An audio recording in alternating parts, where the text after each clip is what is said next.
house of random, I wouldn't say useless, but just random stuff. And you're going to Chili's to sit down with the fam, and a goddamn robot pulls up and tries to serve you. You're like, excuse me. I'd like to be a gallon of milk that expires, maybe the 23rd, the 24th, instead of, maybe the 15th, the 16th. You know what I'm saying? Up, everybody? Welcome if you're new. Welcome back if you're old. My name would be Evan. You can call me Ev, Red, Captain Redbeard, Eel Sauce, Red Rob Zombie, Son of Ritz. I mean, shit, we go by a whole bunch of names. But welcome back. Yet another episode in the stew. Today is now I guess it's Sunday. Saturday, February 10th. Technically Sunday because it's midnight. But fuck it. It's Saturday, February 10th, the day before Super Bowl. What the fuck is up, everybody? How we doing? How we living? I guess before we really start anything, gotta get a nice little cracky poo. Crisp. Cheers.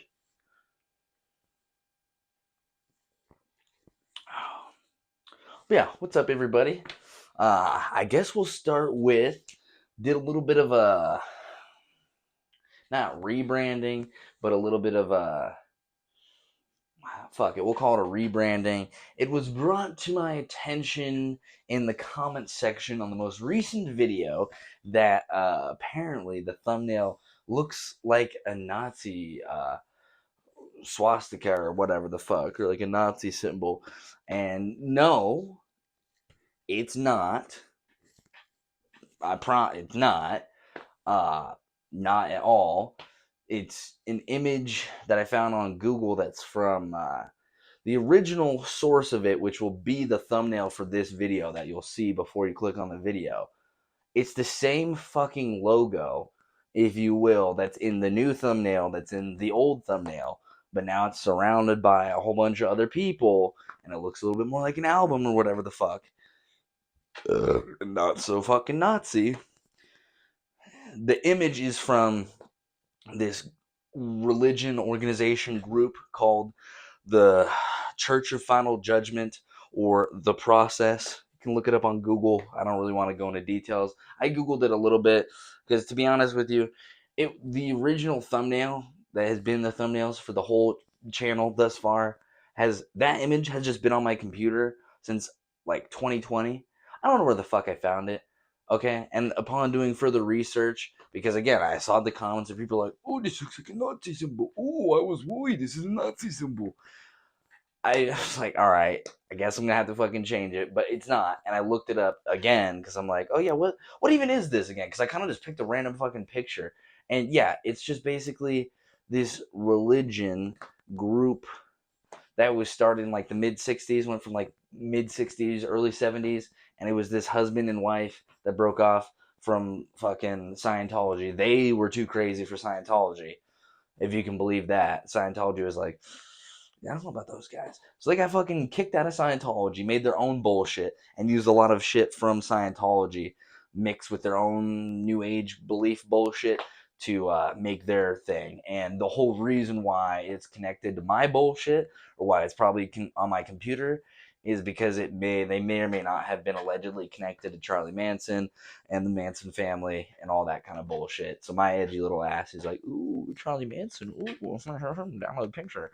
So we updated. It's a new fucking thumbnail. Updated the intro to the video as well, obviously, as you saw. Honestly, I like the new intro update anyway, so I'm not that pressed. But no, sorry, Sweaty, it's not a fucking Nazi logo. Also, I'm not trying to like roast chat or anything like that. I get it's the internet, but like, dude, it's literally a box with lines coming off of it versus like a fucked up. I don't. I kind of get it. Like, oh, you initially like, oh, a shape that vaguely looks like it and a beard, like, oh, Nazi. But like, if you like, I guess I clickbaited y'all is what I'm trying to say. Sorry, fascist sweaties, got clickbaited. Not a fasci, but yeah, has nothing to do with that. So I figured if it was enough that multiple people was like, yeah, there's, I'm like, all right, well, fuck it. That's not the attention I'm trying to draw. The fucking, this channel was originally named fucking Fox Talks, but because of using Fox, it got completely smothered in the algorithm behind Fox News and like Megan Fox interviews. So we changed it, rebranded to what we're now at now. So we're just going to do it again. But not necessarily. But yeah, it's the same fucking. It'll be the same image, but just in a different format. And honestly, I think this thumbnail will look cooler or looks cooler than the one I have. But I can understand where people are coming from. But yeah, if you look at it at a glance, and you're like, huh? Again, I guess yeah. Okay, sure, yeah. Like I said, I clickbaited you. Sorry, clickbaited you with the fucking is that huh? But then okay, also think about it. You really think they'd be this ain't fucking Twitter, pal. I don't think YouTube's gonna be you openly just here's a fucking swastika in the thumbnail of my YouTube video. It's not fucking 2014 YouTube, sweaty. It's not fucking 2015. Like there have been a lot of shit's happened to YouTube, and it's tried very desperately to clean up its image and become more corporate and trying to expunge that shit. Not to say that shit doesn't exist or isn't available, but motherfucker, I highly doubt you can just make a YouTube video and have the fucking thumbnail image uploaded be fucking anything of that. I highly doubt that would be, no pun intended, kosher with YouTube, okay? So, just so everybody knows, no, it's not anything bad. I mean, I don't know. Honestly, I was just reading the Wikipedia article for the process, the Church of the Judgment process, whatever the fuck, and I was like, oh, all right, this is, oh, so it vaguely has something to do with this? Whatever. So it's whatever. But like I said, I like the new thing anyway, so I'm not that pressed. But for everybody, it is no longer the former. It'll now be this. So, yeah. But obviously, you guys saw that when you clicked on the video and all that. But yeah, that was a surprising amount of comments, like 3-4 comments or something like that. I was like, all right, fine, I'll rebrand it. We'll change a soft rebrand. It's a soft relaunch, whatever the fuck they say. But yeah, with that out of the way, welcome back. Yeah, it's Saturday. I got a new piece. I got this dude on Tuesday. Again, I don't know how well that'll show up or not show up. Oh, I'm touching the mic. I don't know how well or not well it'll show up. But yeah, I got that dude on Tuesday. And then I found out talking to Sarah during like the appointment basically, or like afterwards, that her shop, she's doing like a Valentine's flash event, but it's gonna be on Friday the 16th. So I'm like, bet I got Friday the 16th off already. So I guess we're just gonna run it back, coach, and get a Valentine's flash piece.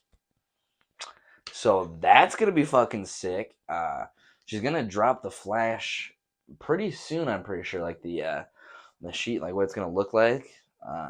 So I'm excited to do that because I got this bad boy in October on Friday the 13th. I got this dude that was a flash piece event, same kind of thing, event at her shop. I'm sure people know how that shit works, whatever. But yeah, so she's doing a Valentine's one, so I was excited about that because I was like, oh shit.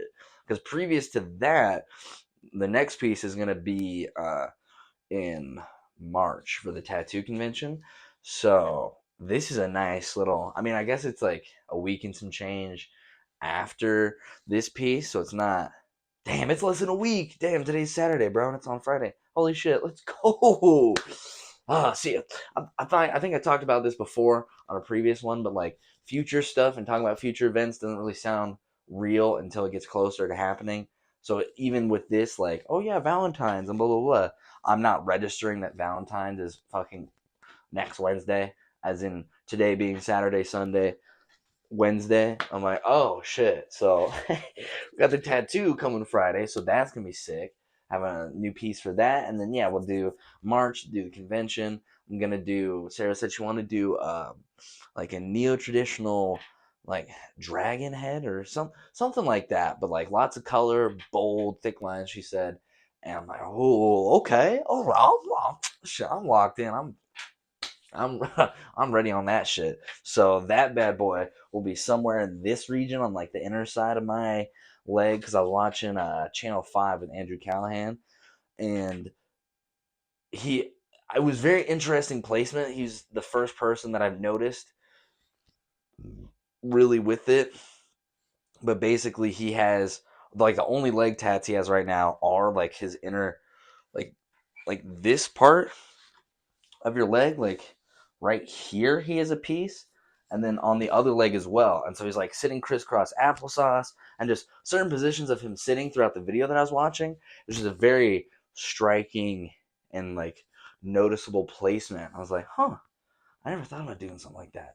Or like a placement like right there. So I'm like, I like that. I'm gonna take notes. So yeah, I'm like, yo, Sarah, let's slap that bad boy right there and get that shit popping. So yeah, that's gonna be spicy. Honestly, that's gonna be fucking spicy. I'm not even gonna think about it until when it happens. But I'll be excited. It'll be fun. Adrenaline. This one was probably my fastest done piece, at least that I can remember, because this dude said and done in the door, out the door, 2 hours, right? Pulled up 11:05, out the door 1:05, right? Textbook 2 hour. And that was pretty much the whole tattoo and like a little bit of talking after the end, like 5 or so minutes, right? This guy, she must have done it in like probably an hour and a half. Cause we chopped it up fat. No, not even, bro. I don't even think I was there for 2 hours. The appointment was at 12 at noon. We'll call it 12:05. I was there.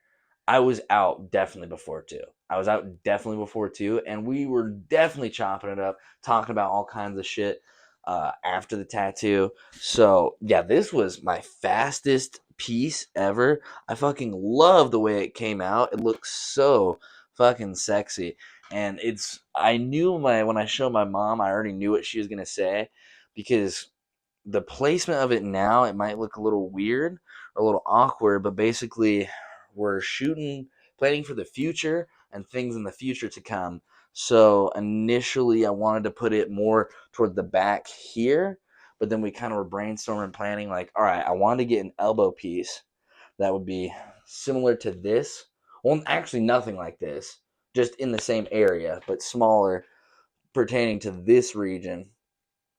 And then I also wanted to like get shit back. But basically, the way it's placed now is it's higher up here and it's close to the monkey. But then I can put shit down here, put shit here, get the elbow piece popping, get back here, as well as on the inside here and top it. So it might look a little weird now, but as we start parting and piecing and putting things together, it's gonna look really fucking cool. And I think she absolutely fucking killed it. I just, love it.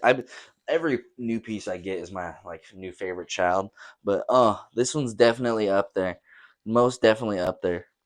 Me gusta mucho. But yeah, I wrote down a list of shit to talk about because I knew I'd be rambling about something and then kind of run out with that. Okay.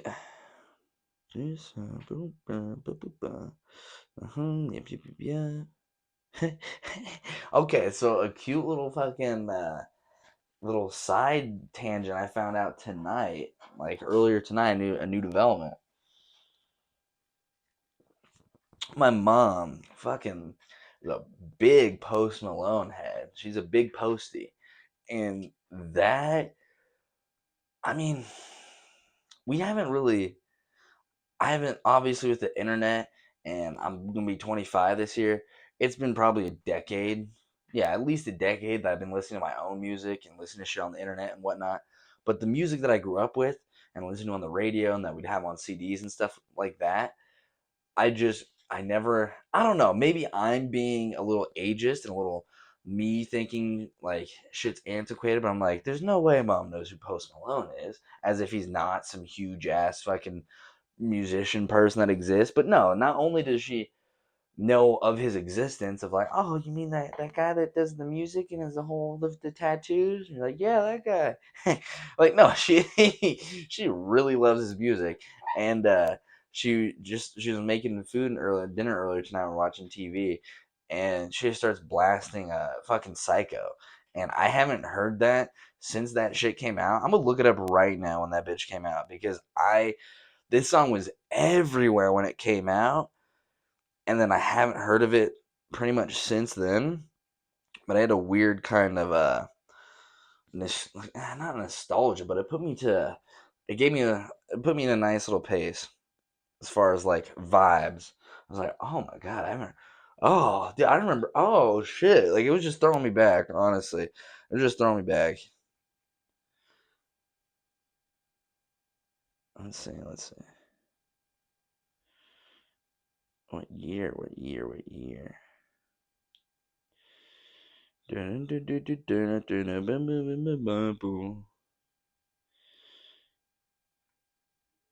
telling me all this shit about this song, but you can't tell me when it came out?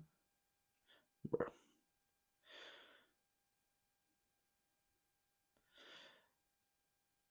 2018. Damn, fuck off. February of 2018. Fuck off. God damn, yeah, that was right after high school, fresh out of high school, because I graduated in May of 2017. Oh my god, dude. Oh my god. No wonder that era. Holy shit. The late teens to early 20s. Oh my god. But yeah, my mom was blasting Psycho and telling me some of her other songs that she loved about him or loved from him, and I just thought thought it was so wholesome and so cute. I was like, "Oh, you fuck with Post Malone, mom? That's awesome." I didn't expect you to really like fuck with him like that, but she's like, "No, I really the lyrics on this one, like I really fuck with him." And it wasn't even on. I guess Psycho is a popular song, but to me, in my eyes, with the amount of music that he has and the caliber of stardom he is, in my mind, the fact that my mom picked out one of her favorite songs or her favorite song, and it's a 2018 song of his, I'm like, okay, mom, I would have pinned you like maybe one of his newer somethings that would have been like a more recent, but nah, it's off Beer Bongs and Bentleys. Mom's like, that one. That one. I'm like, oh, okay, mom. All right, shit, I see you. So I thought that was really cute, and I loved that. I was like, let's go, mom. Let's fucking go, mom. Like, I thought that was awesome. I just thought that was awesome. Yeah, shout out Posty. Yeah, because the whole thing that brought it up is that we're talking about the Super Bowl, because today is the Super Bowl, and I was like, yeah, who's performing at the halftime show? Because we're gonna get a little deep in the weeds here. Maybe not too deep, just ankle deep. So I guess I've already known. I'm not a big sports head. I'm not a big whatever into that, but I've been finding out through other people, I guess the culture war, if you will, between this, and I'm tapped into more political stuff online, so I know more of the political side of it, as far as rumors, I guess. Excuse me. Or I don't even know what you call it, but basically, I already knew there was the whole beef between, and I've heard it from like boomers at work. They're like, man, this Taylor Swift, I just want to watch football. Why can't we just watch football? Like, I'm hearing that in real life and hearing that sentiment online. But then I found out tonight, earlier, again, watching TV, a lot of new developments tonight.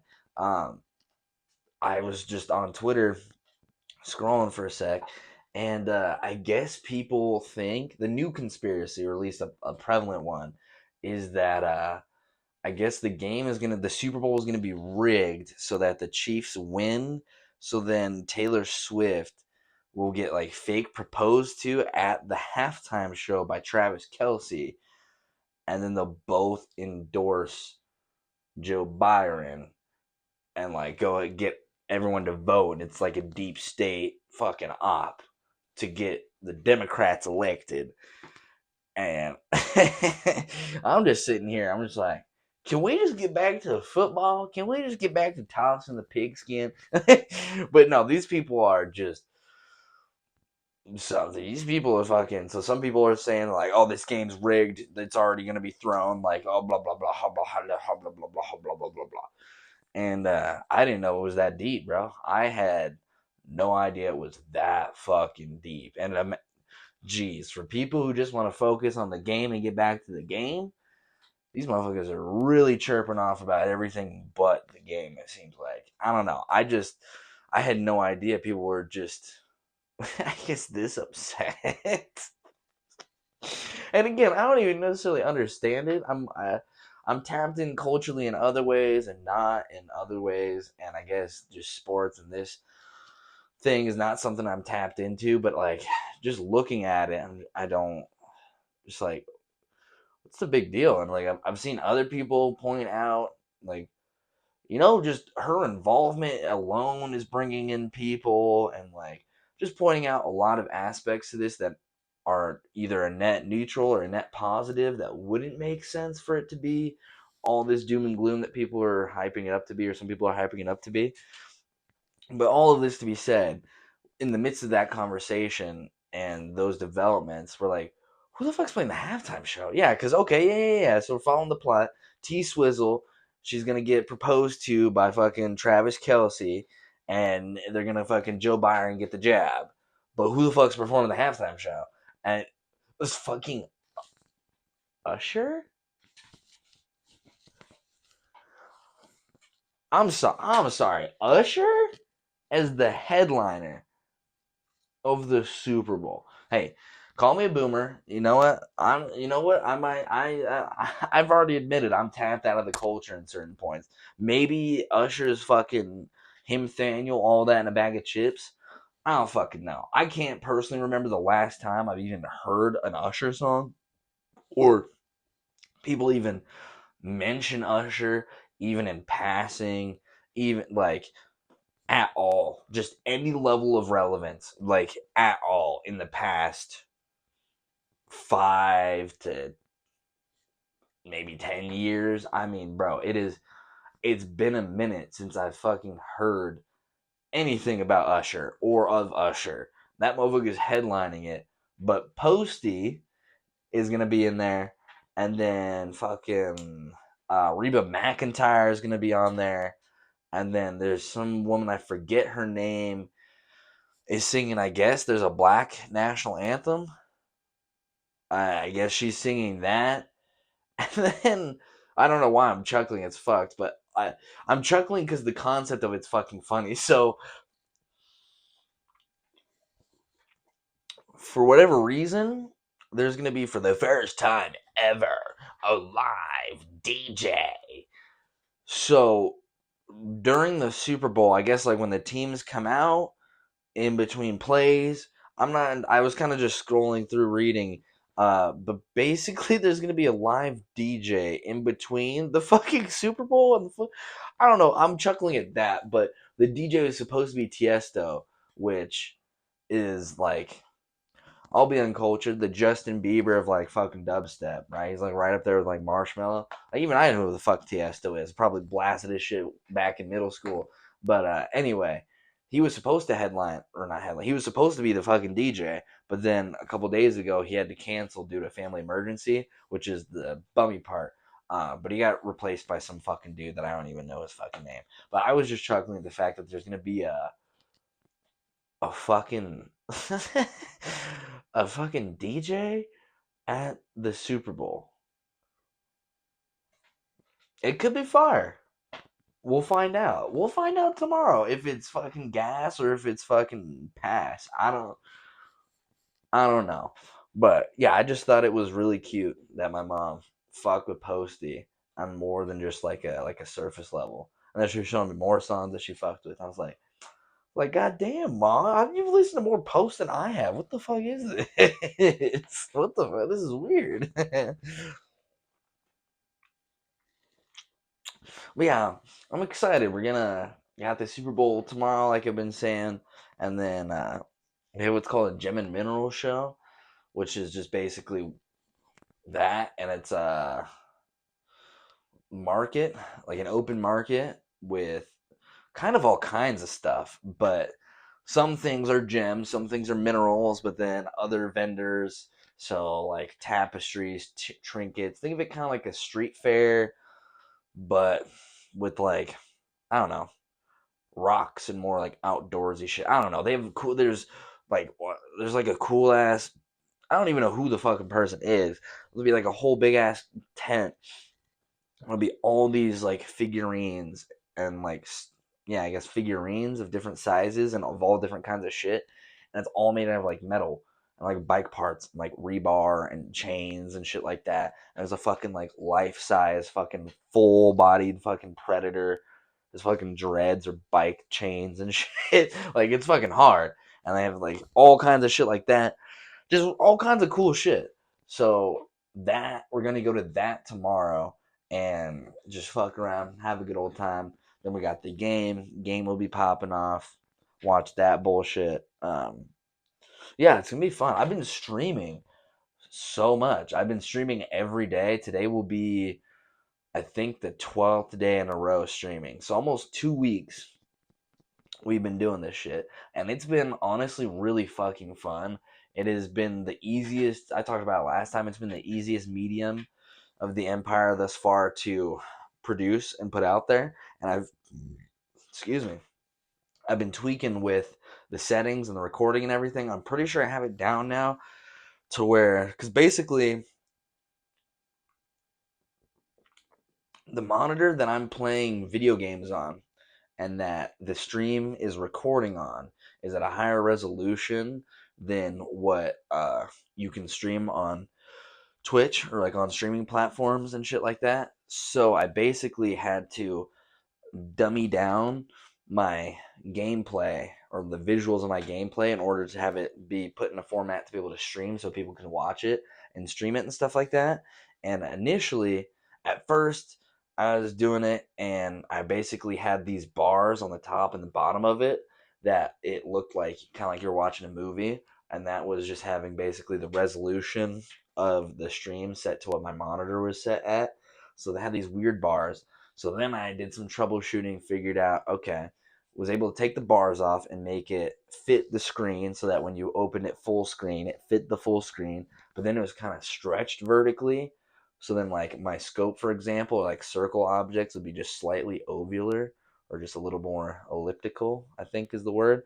So then I did a little bit more tweaking. I'm pretty sure, I'm like 98.3% sure that we got it looking full screen and not all distorted, and I think it looks good. So we've been fucking banging out streams, doing that shit. I've realized now that I kind of put two and two together, and basically I have the ability, if at some point on my cannabis channel or on other shit, if I want to do like story time bullshit, but with gameplay in the background, I can do that because I have the technology. So that is a cool thing that I was thinking of. I was like, oh shit, I might be able to kind of do some shit here, or even just post shit from my streams. I might make like a YouTube channel for gameplay stuff, and like the streams, or like I said, gameplay captures, story shit, stuff like that. I might make a whole thing for that. We'll see. But yeah, it's been a lot of fucking fun, and I do this shit anyway. Like, it's basically work, and that's it. So I wake up, go to work, get off. Right now, obviously, I'm doing this. But if I wasn't doing this right now, I just go be playing video games with the gamers or watching TV or whatever. But now I just fucking press a button and I'm doing that same shit. But now we're doing it with other people. Now we're doing it live and we're meeting hella new people. And it's been really fucking fun. Pull up. I'll have it linked in the description of this video. I'll have the actual link for it. Because I don't know why my big brain, I've just been like saying the channel name of the WeedTube and the Twitch. I've just been saying them with a little at thing in the description, but then I forgot you can just post like actual links. So I'll just fucking put the direct link so you can just fucking click on it and it won't be Yeah, so I'll have the link. That'll be directly linked. It'll be eel sauce. You won't have to look anything up. If you're already here on this, you'll be there. You'll see it. You'll be all good to go. But yeah, we've been streaming for a lot. Depending on what the schedule like tonight, I might just do a variety or watch TV or something like that. I don't know if any of the gamers are on because it's fucking like crack of 1 in the morning now. Yeah, it's like 1:10 in the morning. So I'm not sure if anyone's live or gonna get live. So I'll probably just throw up a little just chatting, little hangout sesh thing. But yeah, it's been really fucking fun streaming and getting that out there. And then I have the VOD set up, and we've been grinding to affiliate. So definitely go follow. Um, yeah, it's been really fucking fun, and I've been slowly but surely, similar to this, how I've been upgrading this bit by bit and piece by piece by piece, and getting more fluid with it and more fluent with it. We're doing the same over there with the streams, so that's been really fucking fun. So yeah, definitely go check that shit out because it's like this, but longer form, bullshit with other people. I might even be able to turn some aspects of the streaming into like a podcast and into podcasting. Um, oh, I don't know if you guys can hear that. A little ASMR.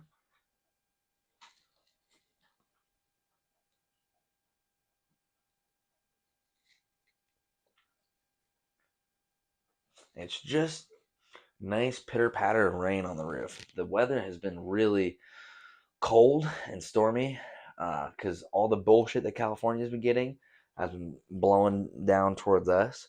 So it's been rainy and cold, fucking even snowy, hail a little bit as well. So that's been fucking crazy fun to deal with. But yeah, we got the nice little pitter patter of the rain. So relaxing.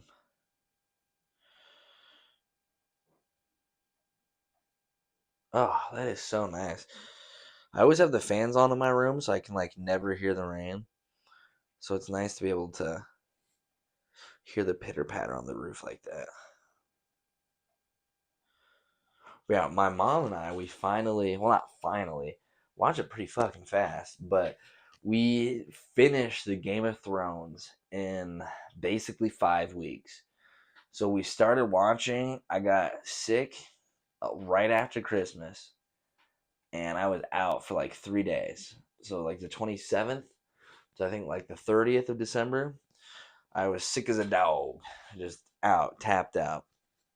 And in that time, that's when my mom and I started watching Game of Thrones, and we killed season 2 in a day. Like we started watching season 2, episode 2, and then ended ended that season that night, later that night. So that was fucking fun. Uh, but yeah, we finished Game of Thrones, and honestly, now as an adult, having gone back and watched it, because when I was younger, I didn't I was that kind of person, and especially when I was younger, where if something is mainstream or something is cool or has mass appeal, I just don't fuck with it because I'm like, oh, everybody likes that. I don't want to fuck with that. Like, it's basura. No me gusta because I'm different, right? So I just that shit popped off in middle school for me. It was 2011 when that shit started. So that was like, yeah, elementary to middle school when it was popular, and then ended in 2019 after I was out of high school. So I didn't really watch any of the show, but it was so fucking big culturally. It was everywhere. So I was still tapped in, and like even when I had my first job, I even did I forget which season. It's probably season 6, maybe 7. Where one of those 2 seasons had just dropped, and I basically went to a watch party at my coworker's place and was watching some of that there at their place. And I didn't even watch the fucking show, but I was like, yeah, sure, whatever. It was a good time. But yeah, I was never tapped into it when it was popping and when it was prevalent. But now watching it back and binging it and getting to see the whole volume in totality, what a great show. And now I understand why everyone's so upset with the way they ended it, because I knew everything that surrounded the last season, I even knew the ending of the last season, but I didn't know anything outside of that, the significance of that, if you will, for lack of a better term. And I just remember like, oh yeah, those little shithead twin like directors, like I want to go make some other bullshit, whatever. So they're just rushing, finishing this so they can go off and do that or whatever. But now that I've sat through and watched the whole TV show, they fucking ruined that fucking TV show, bro. Like, first of all, it's 8 episodes. Every other season was like 10. The last season's 8 episodes. The first 2 episodes are not even an hour long, like 54, 55 minutes or some shit like that. So a quarter of the last season isn't even an hour long, which is less than or equivalent to other episodes in the other seasons, right?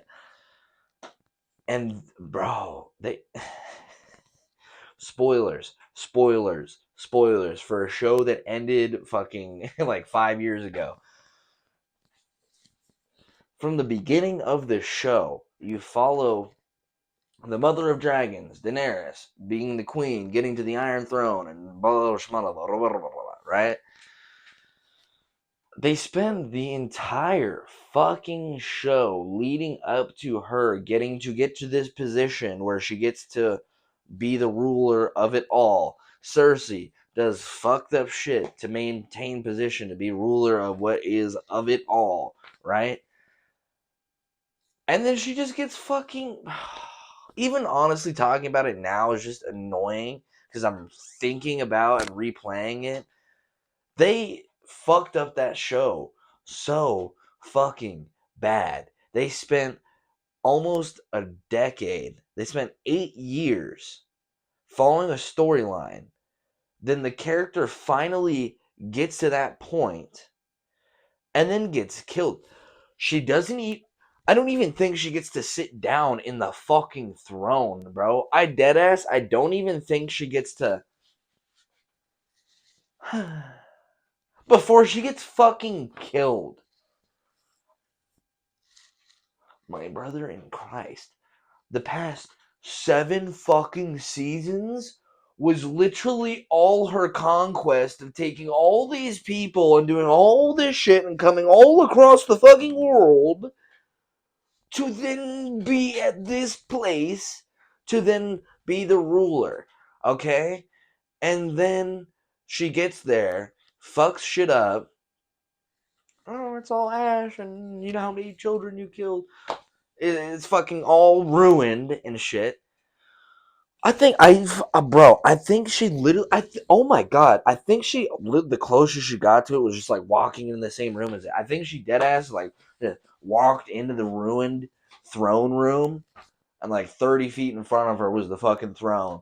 And she's like, huh, there's the throne I'm gonna sit on. And then turns around, oh, hey, hi, John. Gets fucking, oh my god, bro. And the way they wrote it was just so, you couldn't, yeah, no, I'm, I'm heated. You can tell that it was so rushed because the pace of it went so fast towards the end, where it's like these plots that were taking seasons long to fucking unfold and divulge and everything are getting ended like this in a, like, something that literally took 3 seasons for a story arc gets finished in 1 episode, or gets finished in like 20 minutes of 1 episode. RIP all y'all motherfuckers that watched this show live when it was coming out, and you were just on the edge of your fucking seat after each season dropped to wait whatever fucking bullshit that happened. Oh, could not be me, pal. Could not be me. Dude, oh my god, I get it. I understand where people are coming from. They utterly draw. They might as well have not even made the 8th fucking season. The, oh my god, and they rushed everything. And okay, Cersei is one of the most fucked up people in the show, and she just gets crushed by boulders. Really? We don't get any fucking karmic justice. We don't get any. Really? No. Just she gets to hold her brother, who she's been clapping her cheeks, and they just get crushed by boulders in a crypt. Really? That's what we're doing? That's what we're doing? what they need to do, what they should do, here's some free game, HBO. They should have made, if that was the ending of Game of Thrones where it was right there, they should have made, like, I don't know, a postquel. I don't know what a fucking opposite of a prequel is, but instead of going back in time before all of the events of Game of Thrones, right? They should have, where they had ended it shittily in season 8, they should have picked that up and made a spin-off series based off of like the arcs of where each of the Stark children went from that, because it's also so fucking blue ballsy, right? So Sansa gets to be the queen of the North or whatever, rule the North people, right? And then fucking, oh my god, and then Bran is the king of the Six Kingdoms. So he rules everybody else. Arya fucks off and does whatever she wants, and then Jon or Aegon Targaryen, he just takes the fucking Night's Watch and becomes like the commander of the Night's Watch and fucks off with them. It's like, bro, you could have done a fucking spin-off of catching up with each of those like, for as great of a show that was, and like, dude, there were so many people in this show who they popped the fuck off because of this show. First and foremost, Jason Momoa, Aquaman. He's fucking Khal Drogo, right? He's Khal Drogo in season 1 clapping Daenerys' cheeks, dude. What? That was, I had no fucking clue. Pedro Pascal, the dude that plays fucking, and more recently in The Last of Us, that plays fucking Joel. He was in fucking Game of Thrones, dude. Same thing. The girl that plays Ellie in Last of Us, she was an even littler girl in Game of Thrones. Also, great actress. Like the amount of people, fucking Missandei of Noth, right? Fucking Daenerys' right hand woman. She then, after this, went off and is in the fucking Fast and Furious movies. And the amount of people, Peter fucking Dinklage. I mean, come on, dude, come on. Like this, the amount of people, the mountain literally like got faint, like blew up because of that. Like, oh, big ass dude, he just, oh, holy shit, sponsorship. It's crazy. The amount of like the cultural relevance that this fucking show has, and oh my god, oh, I'm just. Oh, the ending was so shit. The ending was honestly so shit. And for all those years that people had spent watching it and leading up to that, I get where people are coming from. Because, motherfucker, I spent a month and a week watching this shit. And I'm fucking blown. I'm like, that's how you fucking end this shit? That's how, really, that's what we're doing? That's what we're going with? Okay, pal. Right. No. Okay, cool. But I will hand it to Arya though. Badass. She killed the fucking White Walker King. That's fucking. She killed him. She killed capital H Himothy. That's pretty fucking hard. Because I remember back in the day, my mom fucking obsessing about it and playing the clip over and over and over again of her running past and the king turning around, and then her and then him grabbing her by the throat, dropping the sword, stabbing him in the gut, shattering. Like, I remember watching that back in the day, but again, no context to that. I'm just like, huh, that looks cool. And then just going back to whatever I was doing. I mean, now with the full scope of understanding, I'm like, god damn, dude, they murked the ending to this show royally. And then fucking poor baby Drogon, dude. Drogon lost his mom and just melts the Iron Throne and just fucks off in the distance. Like, damn, bro. Both is. I don't know if there's gender for dragons, but we'll call it, for lack of a better term, his brother and or sisters got fucking murked. One of them murked by the fucking Ice King, just pierced, and then falls in a fucking icy lake and is dragged out by chains and turned. And then the other one, I don't know which one's worse, and the other one just gets fucking, boom, one to the chest, one to the fucking throat, spitting blood out. Oh my god, dude. These things didn't even fucking exist, and they made me feel like, ooh, Oh, like made me feel sad. Like what the fuck, dude? Yeah, just Drogon just leaves the only bro, and he's like the last dragon. Like, L fucking producers, TV people, show people, whatever the fuck you want to call them. Y'all dropped the bag, and I'm gonna have to look into the bullshit that I want to find out what you left Game of Thrones for so shittily to go hurriedly rush to make. I'm going to have the most hearty, bellowest fucking laugh of all time if y'all motherfuckers ditched Game of Thrones to go hop on some other bullshit and then it's a mega dookie flop. If that's the fucking case, maybe there is a God. Because fuck y'all. like that's just fuck y'all. You ruined it. You ruined it. And I can see why they're like, all right, well, let's just make one that's like way long before all of that, so we don't have to work like any of that shit. Yeah, I get it, cause yeah, you fucked that up. You really screwed the pooch on that one. Like I said, free game spinoff. Obviously, you can't do it now because you ended it fucking like fuck me like 5 years ago. But it would have been really cool to see what had happened, the path of each of the Stark children. What the fuck? Or you could have, bro. You could have made that like a fucking like movie thing by itself. You could have made that like an hour and a half, 2 hour long, whatever. And each quarter is a different Stark child and like focuses on what the fuck they've been doing. That would be, that'd be sick. Because it's just left like there's I gotta move on because I'm just gonna keep my wheels are just gonna keep spinning and burning, and it's just, ugh. But yeah, it took us a month and a week to watch that shit. Not too bad, I don't think, all things considered.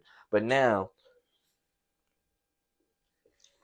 we're on to a different show called Black Sails, which is another show that I remember my mom watching back in the day. It started in 2014, and I remember my mom watching this shit too, and also again high school era, not being tapped in even tangentially to any of that. So it's been really good so far. We watched the first episode and like 3/4 of the second episode, um, and it's just a pirate show, but it's really good so far. Cause Mom was so cute. She literally looked up like a list, like Googled like what are some good shows. Like when you're in a show hole, what are some good shows to like get you out of that to watch or whatever. Because me and my mom and I were talking like, man, dude, like we're getting close to the end. We're like, dude, what are we gonna?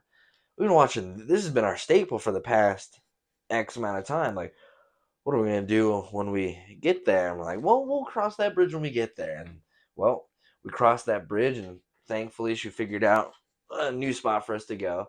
So I'm not sure how successful we'll be. Probably not, but we told ourselves tonight because we had to get. I really, honestly, really have disdain for when you look up a movie or a TV show on Google and then it shows you the platforms that they're on, and you think like, oh, it'll be on Hulu or oh, it'll be on Amazon, and then you go to look up those things on Hulu or Amazon and find out that that thing like watch for free on Hulu, watch for free on Amazon, and then find out like on Hulu you have to have some extension thing in order to watch it or some add-on in order to watch it, or with Amazon they have to rent it or to buy it or do a fucking free trial for another thing in order to watch it.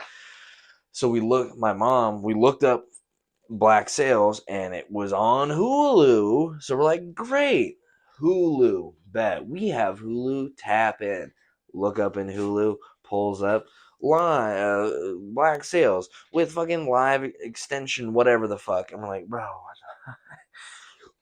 So we signed up for the 7-day free trial for Stars or whatever. It's $10 a month, but honestly, knowing my mom and myself, unless we are sick like how we were, like to have 3 days blocked off, we told ourselves like, all right, it's 7-day trial. There's 4 seasons, but every episode is like an hour long. So we're like, all right, let's kill this. I'll kill this in the free trial. Like we'll watch this show in the free trial.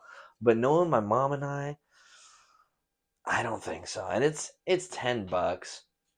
I'm not that pressed. I'll probably re it up for the month so that way we have a little bit more time because I don't want to crunch watch something. I want to enjoy it, but I'm like, man, fucker. Now they got us with the Stars add-on, so now I have to watch. It's just the irony of cutting the cord with cable and going with the online streaming alternatives as a way to like save money and the media being consolidated on those platforms. No, no, no, not that sweaty. No, this program is locked away behind this service. This program's behind this service. I mean, this might tap into some of the old heads out there. Remember when you could go onto Netflix and watch The Office? I just dated myself right there. Yeah, I know. For the future people watching this, there was a point in time where you could go on Netflix and watch The Office. Oh, fuck, man. Simpler times. Simpler times. Now that shit's behind Peacock. It's like the only thing Peacock has. Like, hey guys, you want to watch The Office? We're the only ones that got it. Gotta come to us. And now everything it's like, dude, $15 a month here, $20 a month here, fucking ends up being more than actual just getting fucking cable, bro. Like I feel like there's gonna be a return back to form where like it goes so far that it wraps back around that everything gets so divided and ends up costing so much between all the different divisions that people just go back to buying cable and getting that shit bundled back into a single package any fucking way. Like it is, oh my god, it's, it's just annoying. So yeah, we're gonna be watching this pirate show, Black Sails.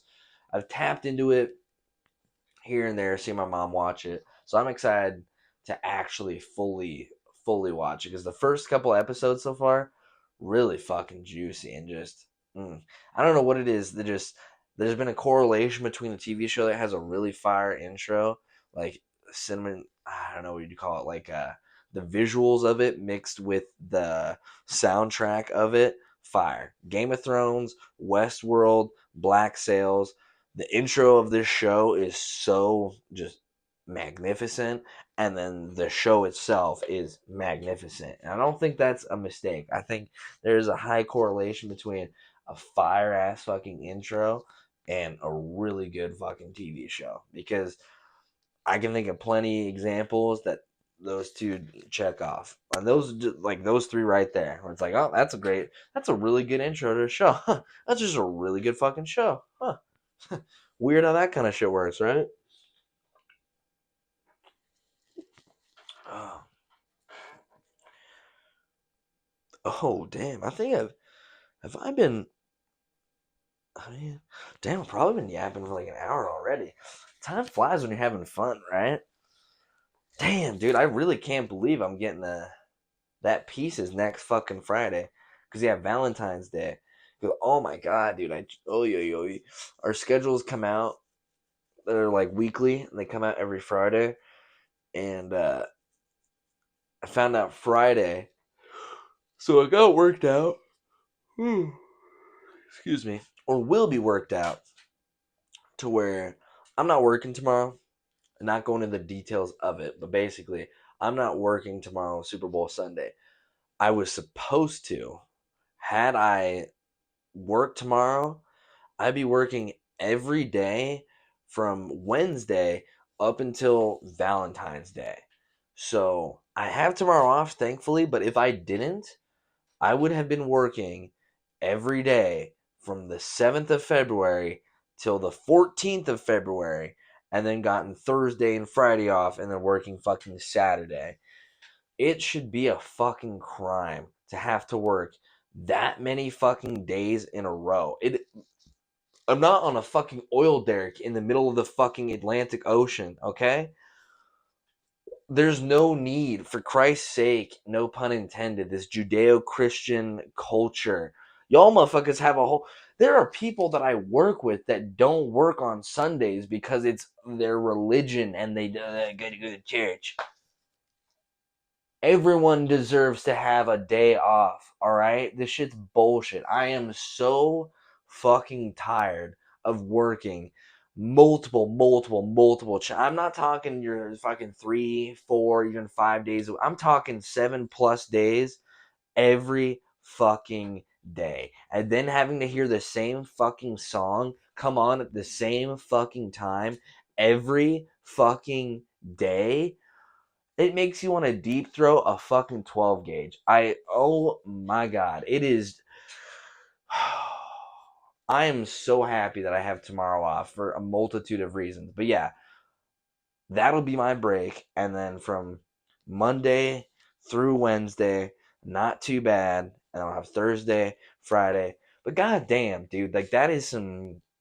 That's gross. That's gross. And meanwhile, I'm fucking scrolling on my phone, seeing how I think it was Germany, those German fucking Deutsch pricks were doing like testing out 4-day work weeks and shit like that.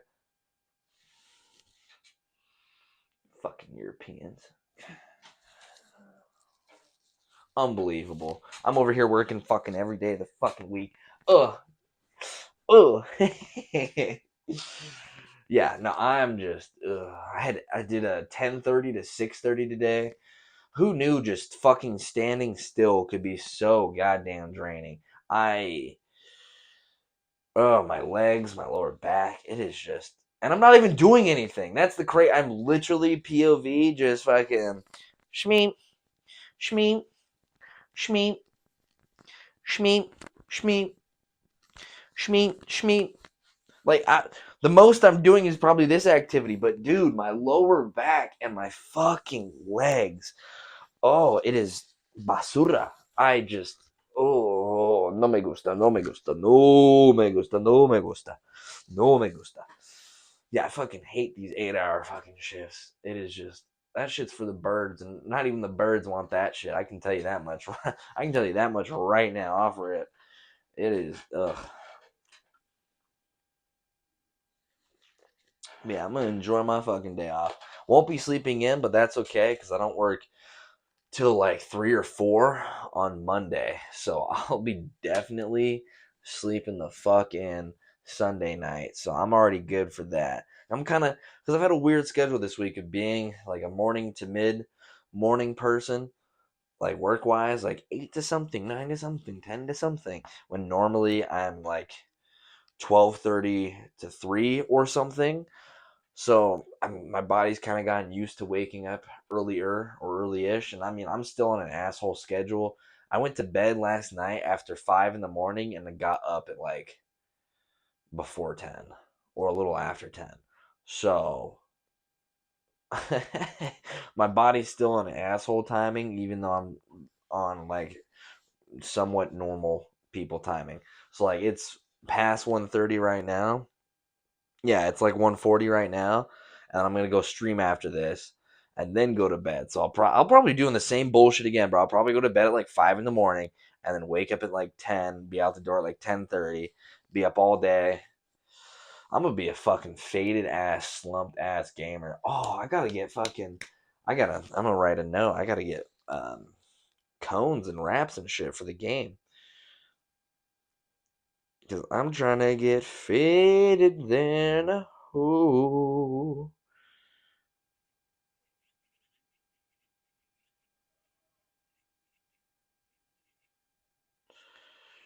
But you know what? In honor of Super Bowls, I think, why don't we go in on this little Super Bowl over here, shall we? Come on. Come on. Yeah, there you go.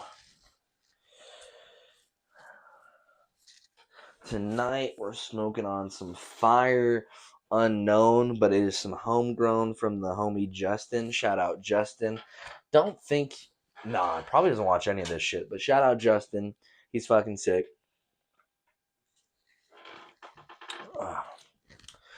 Cheers, everybody. I hope y'all are ripping with me, tripping with me, sipping with me.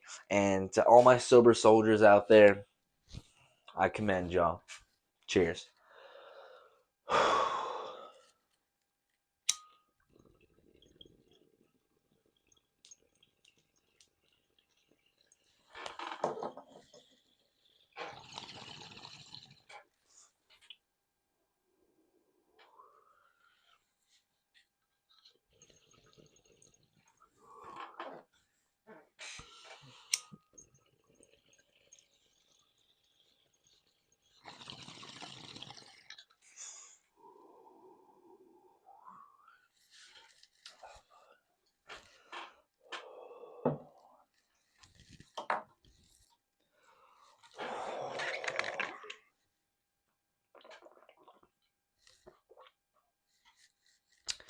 Why is water so fucking good? Oh my god.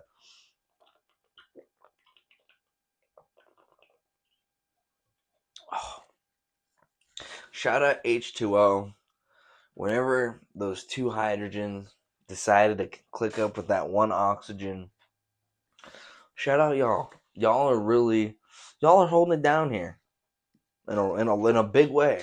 Shout out water, shout out hydrogen, shout out oxygen, shout out them in combination together with each other. Goated.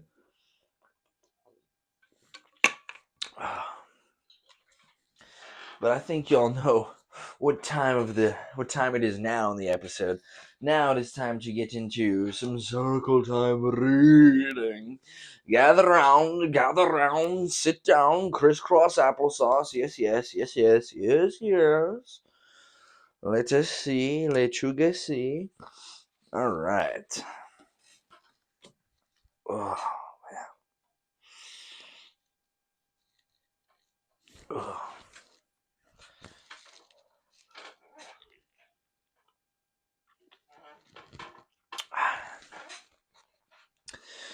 Indulgence, not compulsion. The highest plateau of human development is the awareness of the flesh.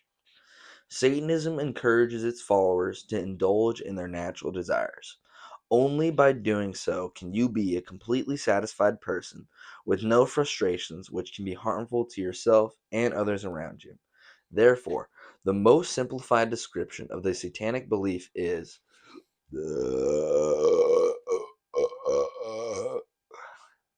not quite that, but it could be that. We'll run it from the top. Therefore, the most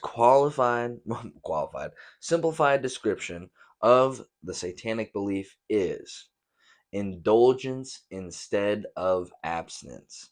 I repeat, indulgence instead of abstinence. So motherfuckers ask, "Oh, Satanist, ew, you're fucking, oh, the devil word, oh god, that's evil." No. For it's the 9 tenets that we spoke about before, right? The satanic statements, if you will, and indulgence instead of abstinence. Simple as, bruv. People often mistake compulsion for indulgence, but there's a world of difference between the two. A compulsion is never created by indulging, but by not being able to indulge.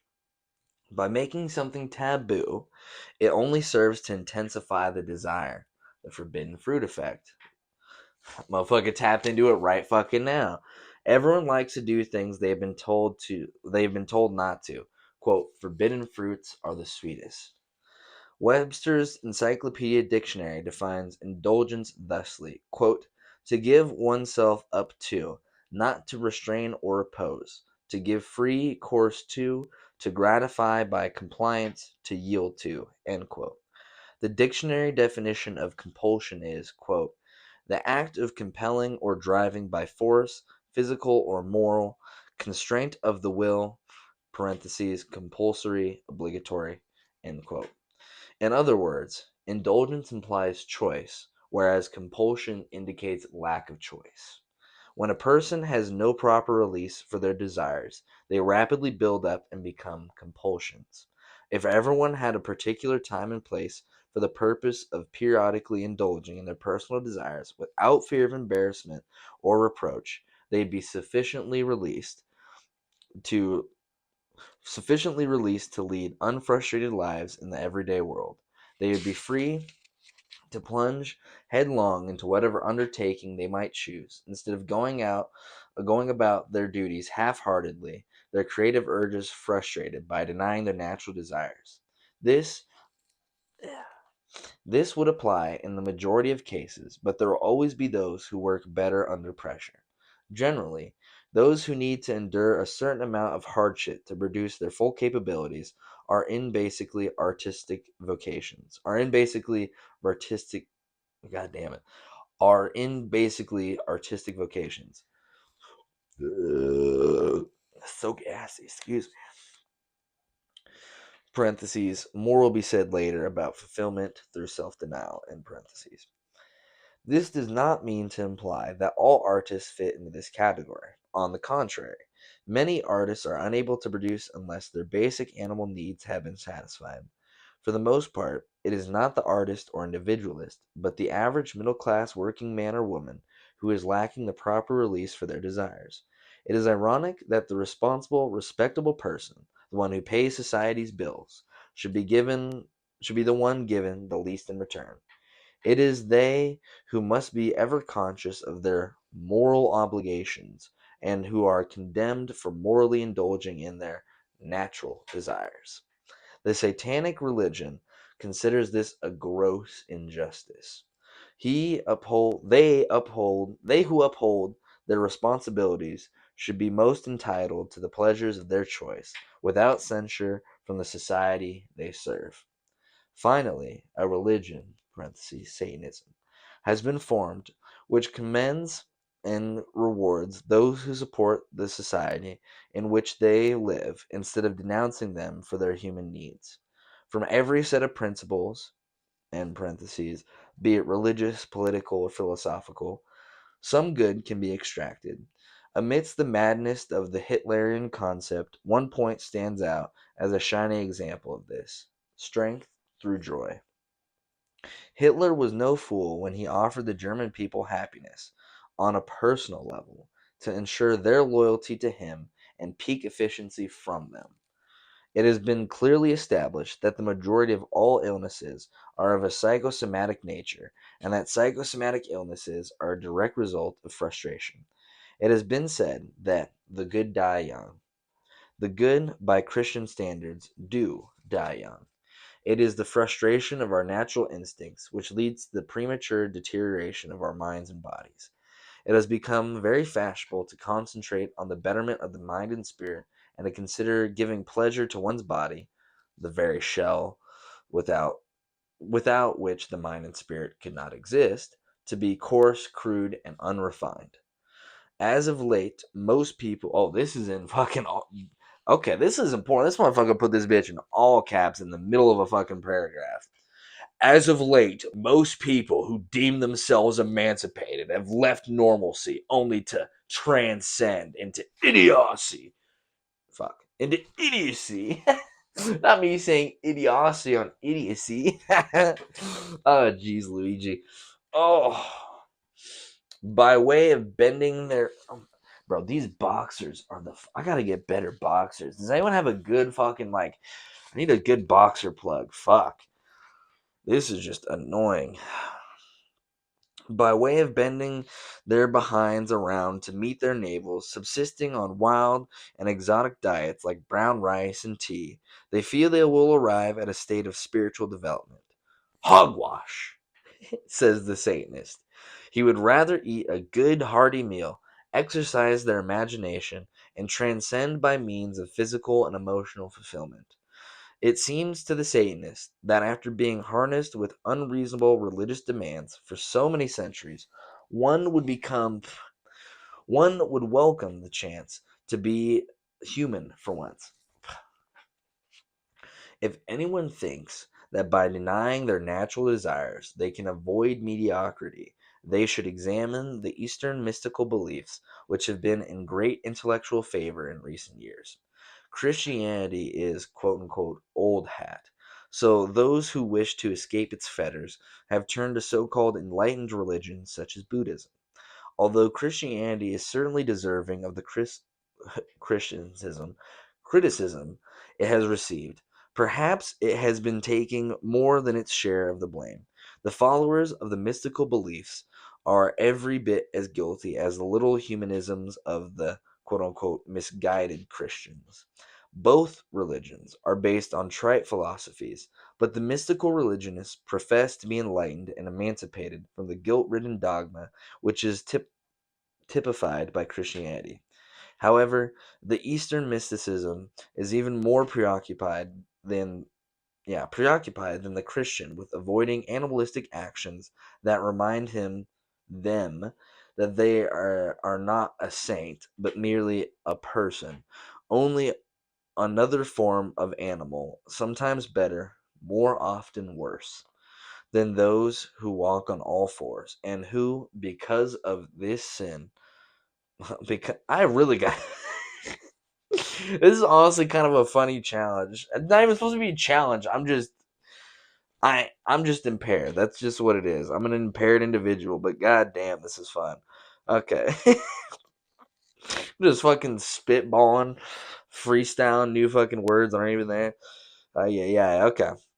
However, the Eastern mysticist is even more preoccupied than the Christian with avoiding animalistic actions that remind them that are not a saint, but merely a man, only another form of animal, sometimes better, more often worse, than those who walk on all fours, and who, because of their divine and spiritual intellectual development, end quote, have become the most vicious animal of all.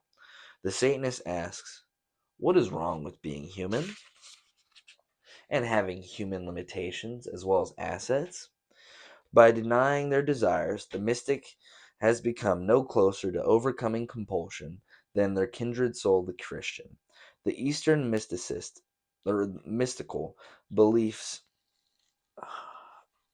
Dude, my nose has been. It was runny before because it's been so fucking cold, and I was kind of blown it, and now it's just getting all itchy. Ugh, annoying. The Eastern mystical beliefs have taught people to contemplate their navels, stand on their hands, stare at blank walls, avoid the use of labels in life, and discipline themselves against any desires for materialistic pleasure. Nevertheless, I am sure you have been just as uh, wow. I dude, get a grip. Nevertheless, I am sure you have seen just as many so called disciplined yogis with the inability to control a smoking habit as anyone else, or just as many supposedly emancipated Buddhists become just as excited as a quote unquote less aware person when they are confronted with a member of the opposite, or in some case, the same sex. Yet, when asked to explain the reason for their hypocrisy, these people retreat into the ambiguousness which characterizes their faith. No one can pin them down if there are no straight answers that can be given. Bars. The simple fact of the matter is that the very thing which has led this type of person into a faith which preaches abstinence is indulgence. Their compulsive masochism is the reason for choosing a religion which not only advocates self denial, but praises them for it, and gives them a sacrosanct avenue of expression for their masochistic needs. I'm going to have to look that up. Sacrosanct? That sounds very interesting.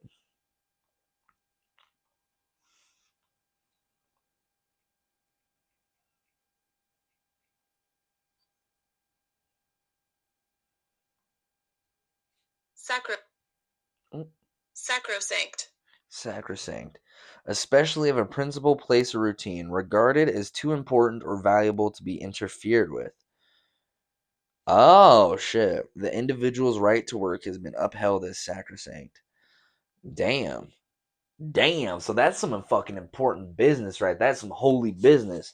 That shit is sacrosanct. Damn. That's fire. Damn. That's actually sick. Okay, where did the winter smell?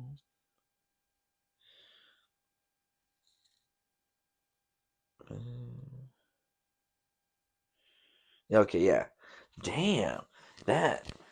So, a sacrosanct avenue of expression for their masochistic needs. Oh, shit. Interesting. The more abuse they can stand, the holier they become. Masochism to most people represents a rejection of indulgence. Satanism points out many meanings behind the meanings and considers masochism to be an indulgence. If any attempt to sway or change the person from their masochistic traits is met with resentment and or failure. Okay, yeah, okay. Is an indulgence if any attempt to sway a person from their ways or traits is met with resentment and or failure. The Satanist does not condemn these people for giving vent to their masochistic desires, but he does feel the utmost contempt towards those who cannot be honest, at least with themselves, to face and accept their masochism as a natural part of their personality makeup. Having to use religion as an excuse for their masochism is bad enough, but those people actually have the... Oh, dude, this fucking nerd. I'm gonna let Google fucking say this one. God damn, Jarvis, pull this one up.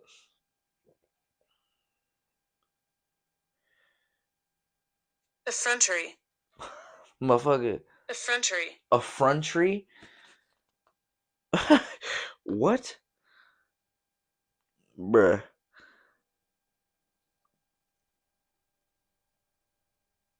People actually have the effrontery to feel superior to those who are not bound up in self-deceitful expression of their fetishes. Insolent or impertinent behavior. I just love a fucking word that you look up, like, what does that word mean? And then the description of that word is two other words or multiple words that, what the fuck do those words mean? Bro, impertinent? I haven't heard that word since middle school. Not showing proper respect. Rude. So, rude behavior. Motherfucker, you could just say rude behavior. Holy fuck. I thought I was some hoity-toity bitch with my language sometimes, but this vocab is fucking crazy. Effrontery. We got a pork chop. Got a little ad break from this pork chop.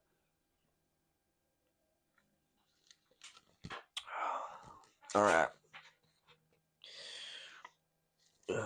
We'll run that back.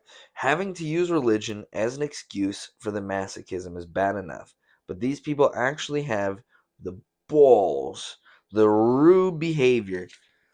Do you mind, Pilot?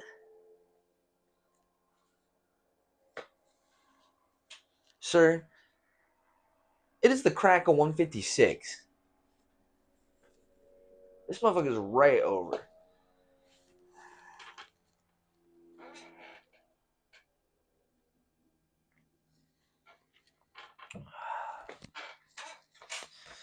The nerves of some people, right? Have the rude behavior to feel superior to those who are not bound up in self-deceitful expression of their fetishes. These people would be the first to condemn a man who found his weekly release with a person who would beat him soundly, thereby releasing himself from the very thing which would, if unreleased, make him, as they are, a compulsive churchgoer or religious fanatic. Bro, we got operas and choppers trying to shut the fucking system down. This is ridiculous.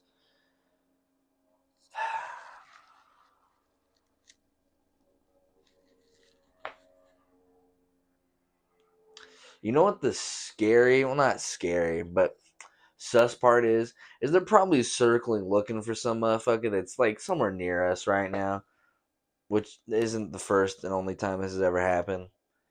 Yeah. I hope that's not what they're fucking doing.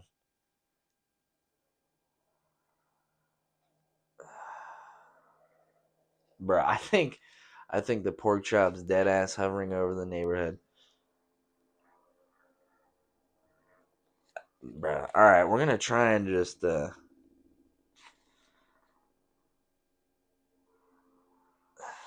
right.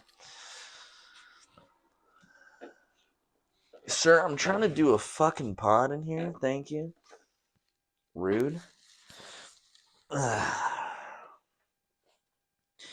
Okay. By finding adequate release for their masochistic desires, they no longer need to debase and deny themselves in their every waking moment, as do these compulsive masochists. Satanists are encouraged to indulge in the 7 deadly sins, as they need hurt no one. They were only invented by the Christian church to ensure guilt on the part of its followers. Hey, Chief, run that one back real quick. Run that one back. Satanists are encouraged to indulge in the 7 deadly sins, as they need not hurt anyone or no one. They were only invented by the Christian Church to ensure guilt on the part of its followers. The Christian Church knows that it's impossible for anyone to avoid committing these sins, as they are all things which we, being human, most naturally do. After inevitably committing these sins, financial offerings to the church, yeah, after inevitably committing these sins, financial offerings to the church in order to pay off pay off God, are employed as a sop to the perisher's conscience. These vocabularies gonna do it.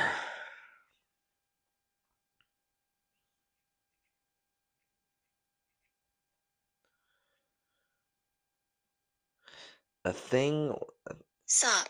yeah, a thing given or done as a concession of no great value to appease someone who main concerns demands are not being met. My agent telephones as a sop but never finds me work. Even that description, okay. Sure. Sure.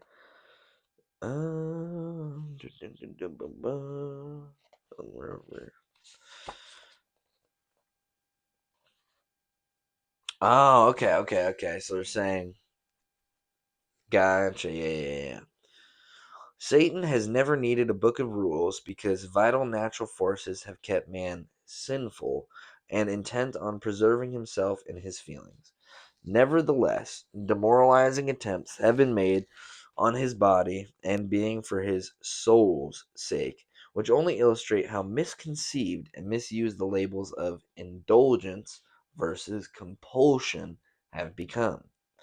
Sexual activity certainly is condoned and encouraged by Satanism, but obviously, the fact that it is the only religion which honestly takes this stand is the reason it has been traditionally given so much literary space. You know what? You're not wrong. You know what? You're not wrong, because right up there with like people thinking, "Oh, he's real," or you worship, like you sacrifice animals or do ritual shit or kill people or whatever. Yeah, it's like orgies, sexual shit. Yeah, you're right. Yeah, you don't think about. I mean, in jest, you think about Christian religions like fucking Mormons and their soaking and shit like that. But yeah, Satanism's the only one that's known for like, yeah. Hail Satan, motherfucker, let's go. Oh.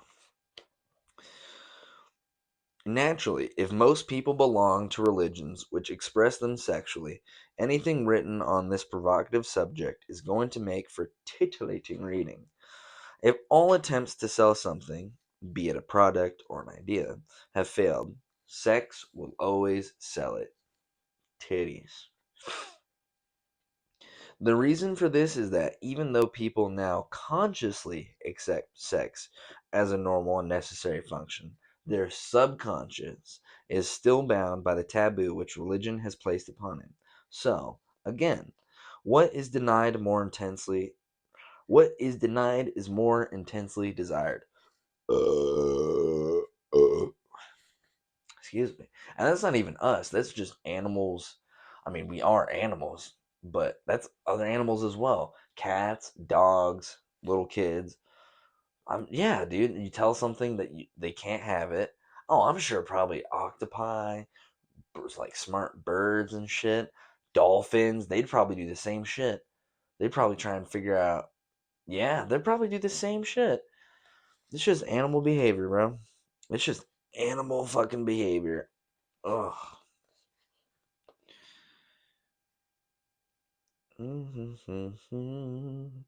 And it is this bugaboo. What a funny word. It is this bugaboo regarding sex which causes. I can't just casually say that word and just keep going. It is this bugaboo regarding sex which causes the literature devoted to the satanic views on the subject to overshadow all else written about Satanism. The true Satanist is not mastered by sex any more than he is mastered by any of their other desires. As with all other pleasurable things, the Satanist is master of, rather than mastered by, sex.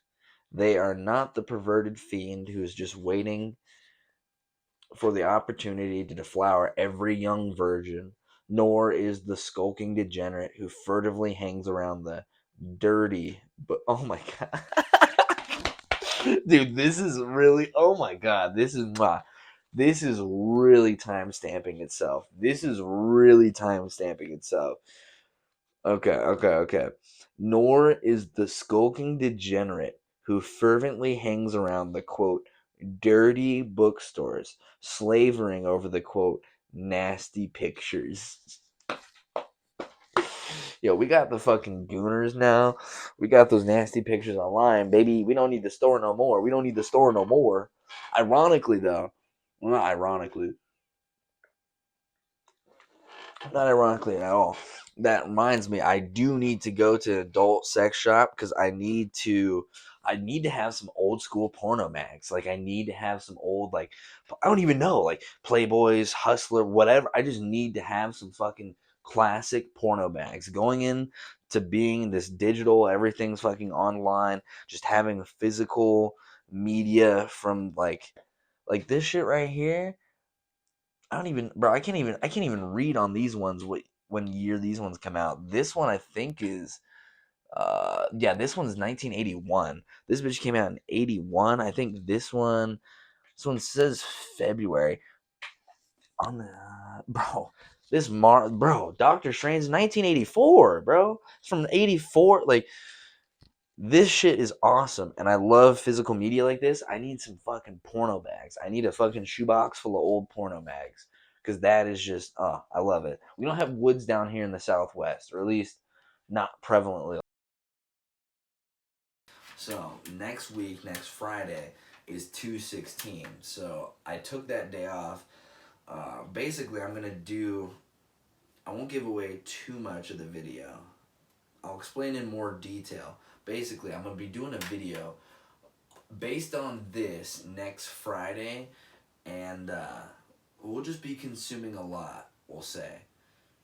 But you guys will see. It'll be, it's going to be fucking fun. So yeah, I'll be getting the tattoo, which I wasn't planning on until, like I said earlier, when I was getting this guy, and I found out that she was doing that. So now it'll be getting the tattoo, and it'll all be part of the video, getting the tattoo, and then making the video for this and putting that on the Weed channel. So keep your eyes peeled for that. It's going to be a fucking banger ass video.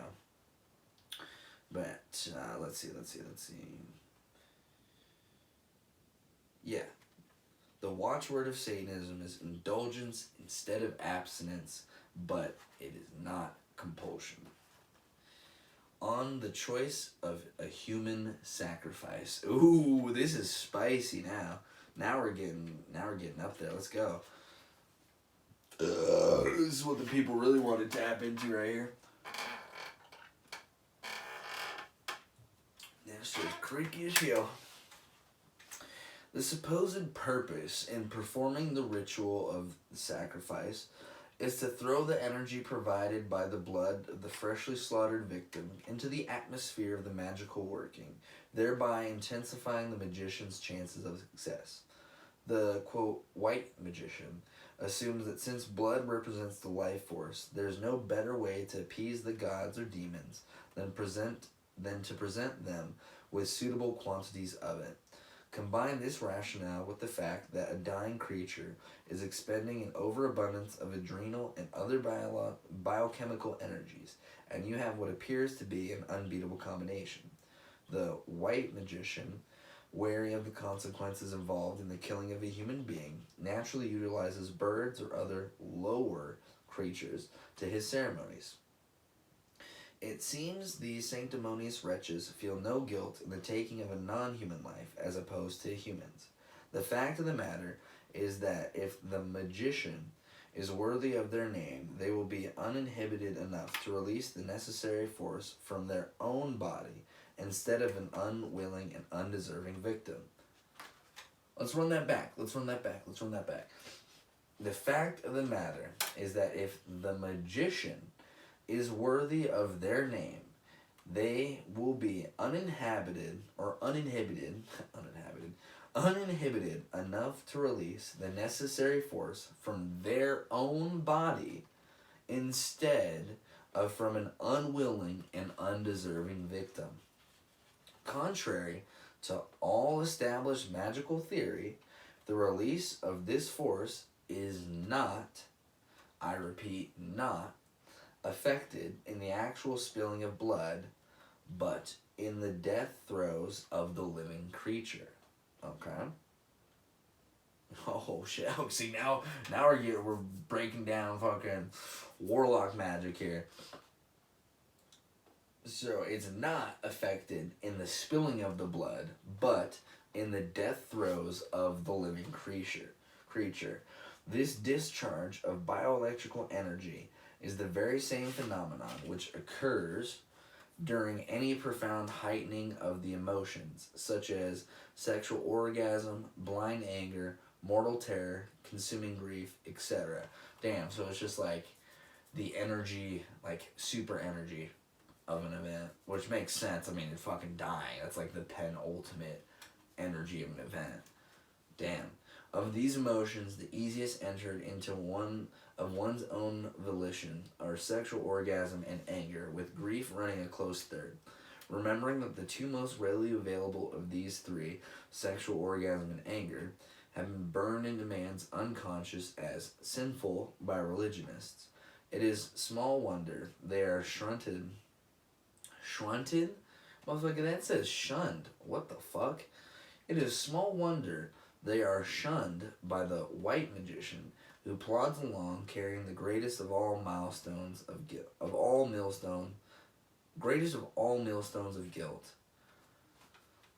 The inhibitive and asinine absurdity in the need to kill an innocent living creature at the high point of a ritual as practiced by erstwhile wizards is obviously their lesser of the evils when a discharge of energy is called for.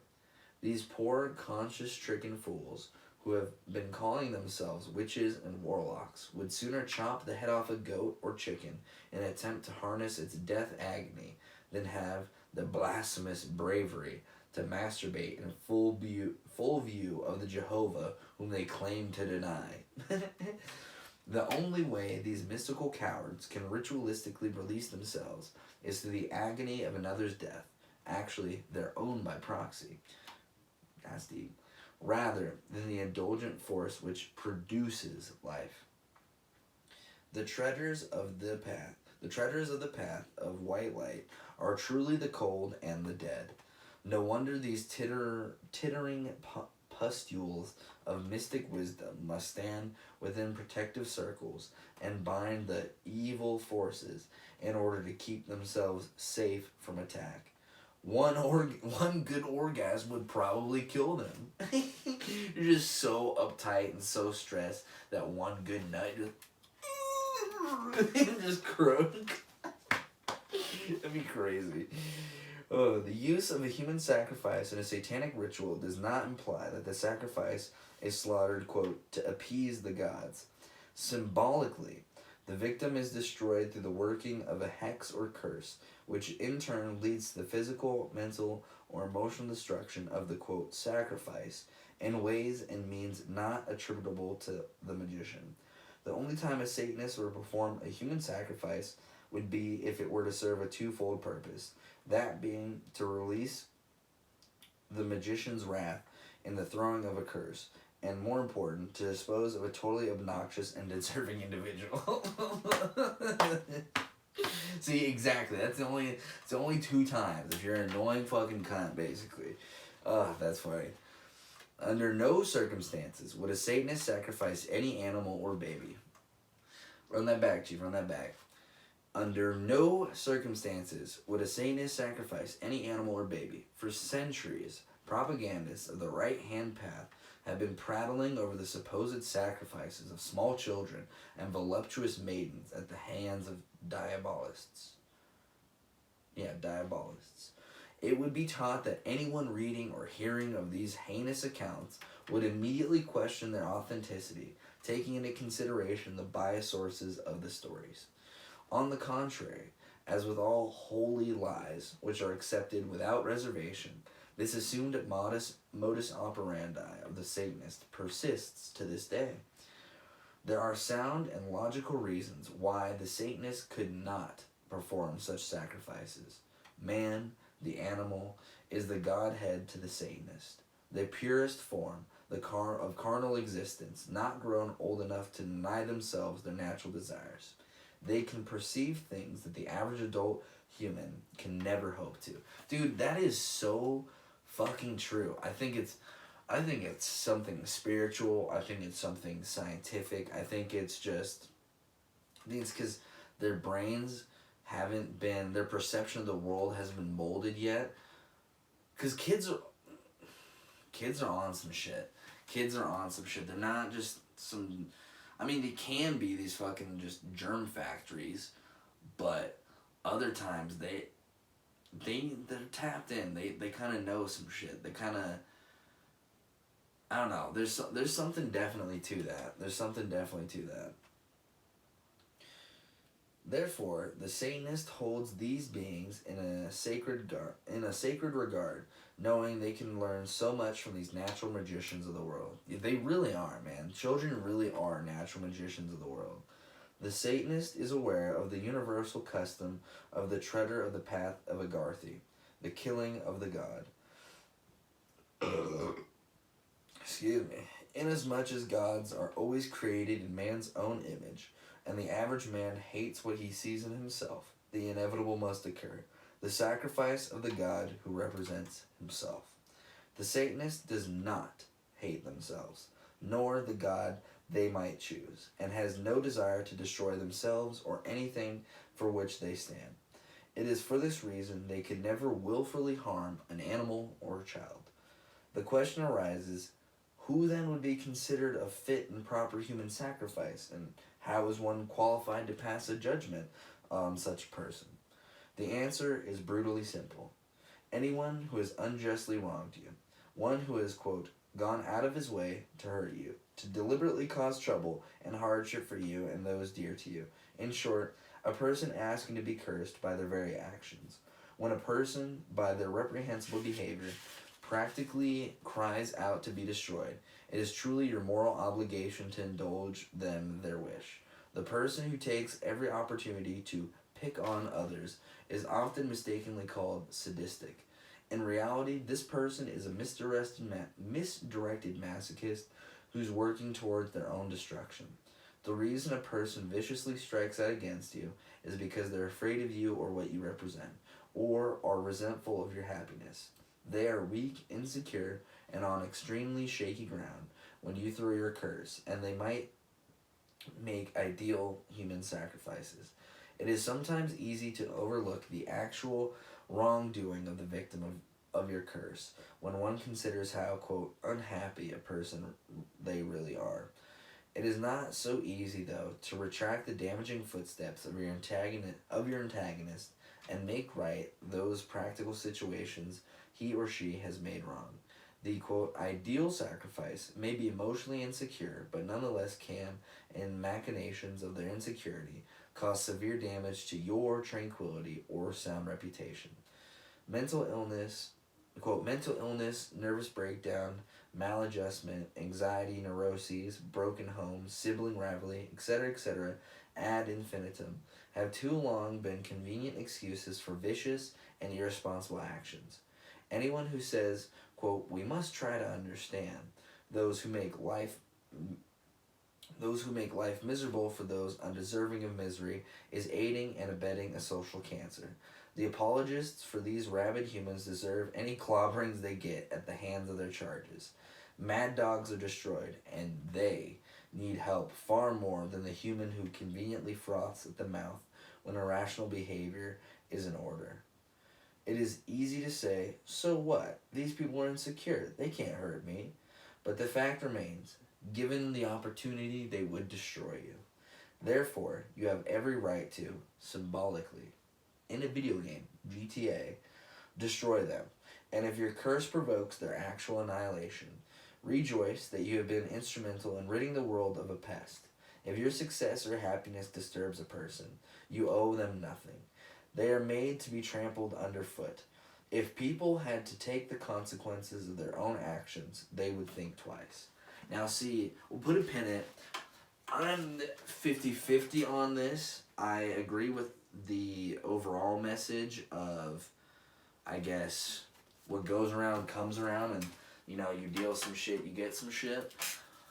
But I also think I don't think it's up to us as the individual in all circumstances to be the one to, I don't think we're always the one to be judge, jury, and executioner of what happens to us. I think universally, it's as woo-woo as it sounds, I genuinely believe that the actions and energies that you put out into the world come back to you and reflect towards you. So basically, the concept of karma, I believe very much so in that, just because I've experienced a lot of that in my life.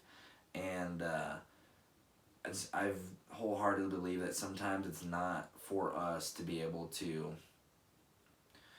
like, it's interesting because I almost sound religious in a way talking about it. Like, it's not meant for us to know the plan. It's not meant for us to be able to experience it. But, no, I think most definitely what you put out comes back in, and you're just nothing but a toxic just whatever. I feel like eventually, maybe you aren't the one to do it, but eventually somebody does, if that makes sense. You know, something happens that I feel like cosmically weighs the scales, because you can't put out, it's balanced to all things. You can't put out on both sides. You can't put out all this negative bullshit without the whatever, and you can't have all this positive output without whatever. You know, there's just the equal reciprocation for the output, I guess, for the input rather. You know, you get out what you put in. So I wouldn't, again, circumstantially, I don't think it would necessarily be up to the individual to be the fucking judge, jury, and executioner in this context when it comes to that. But at the same time, I do wholeheartedly agree that there is no excuse for shitty behavior, and that people that, like they said, like, oh, it's just a misunderstanding, or oh, blah, blah, blah, like, excuses for those people on behalf of those people are just as guilty as the person doing it themselves. You know, the enabler is just as responsible as the enabled, in my opinion. So I think it would be a nice hybrid between accountability, but also a more objective sense of justice, if you will. But I mean, justice, I guess justice is intersubjective as it is, or not maybe, or just subjective in general, not necessarily objective. I don't know if there is necessarily a objective justice. What justice to one person could be injustice to another, you know? But I like to think, like I said before, just on a simple golden rule level of understanding, just what you put out, you get back in. And I've just always, even innately, just as a kid, I've always felt like that and lived that way. It's like, there's already so much negative bullshit and all that out there. Just why add more to it? And just, it takes a lot of energy. And another thing, it takes a lot of energy. I feel like a big part of why I'm passive and more stoic and not very reactionary or really care about shit that maybe I should have, or I should at certain points, just takes a lot of fucking energy to support or not support something, you know? Like, I feel like it takes maybe a little bit more energy to hate something than it takes to love something, but I don't have that energy, right? I will put forth the energy and have the energy for something I love and something I care about or whatever. But miss me putting excess energy into something that I don't fuck with, that I shouldn't, like, I'm not playing those fucking reindeer games, pal. So instead of, my perspective is like, if I get hit, I might as well, sure, I'll just take the hit. Might hit back depending on the context, but at the same time, they might get their own, you know, it's complicated. I'm not trying to, I don't know, like I said, I feel like not all things are meant to be handled. I think it's a case-by-case basis.